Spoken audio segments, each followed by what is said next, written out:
Democrats making due process their new rallying cry using social media to advocate for the release of suspected MS-13 gang member Kilmar Abrego Garcia and an accused terrorist sympathizer Mahmoud Khalil.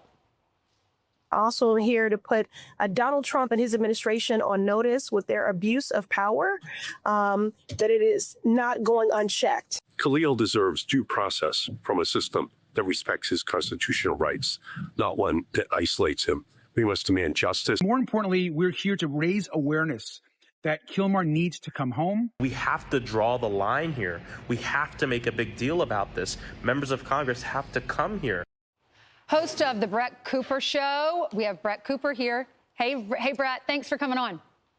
Thank you for having me. Good to see you. You're welcome. You're welcome. I know you have a lot of young listeners and viewers. So we wanted to get you on to react to this. They're focused on these illegals.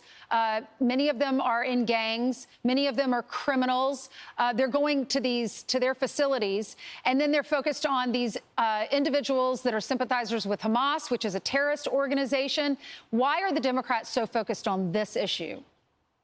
Well, I think they're focused on this issue because it is obviously an emotional issue, and they know that in order to reach Gen Z, I mean, historically in the past, it has been through emotion, which is why you're seeing these selfie videos, these rallying cries, which, in my opinion, is basically just like a glorified AOC at the border photo op. That's really what they're trying to convey through these videos.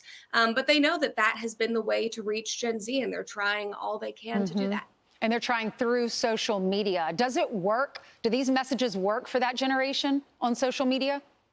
I think it depends on the person. It has in the past, but again, we have seen such a change in demographics when it comes to Gen Z, even just within Gen Z ourselves. There's such a split between older Gen Z and younger Gen Z of being left and right leaning.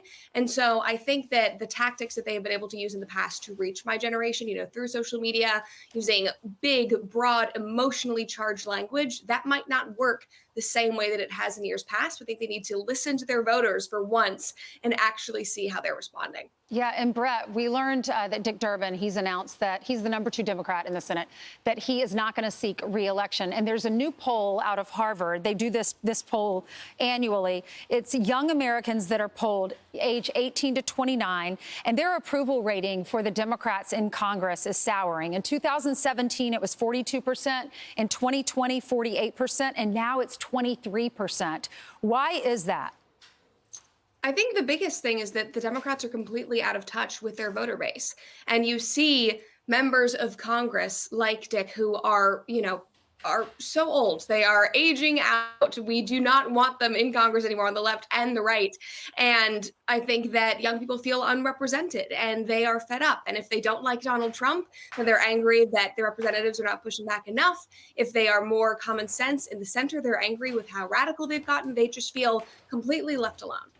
What is the Democrat Party? Where do they go from here? Because you have the progressives and then you have the old establishment that is more moderate.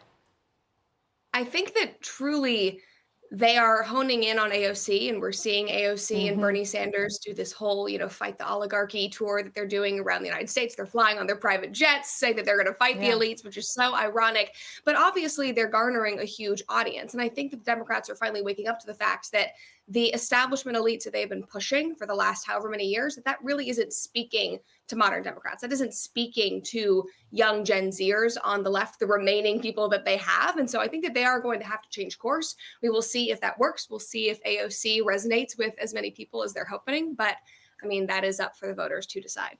Okay, Brett, thank you so much for coming on. Thank you for having me.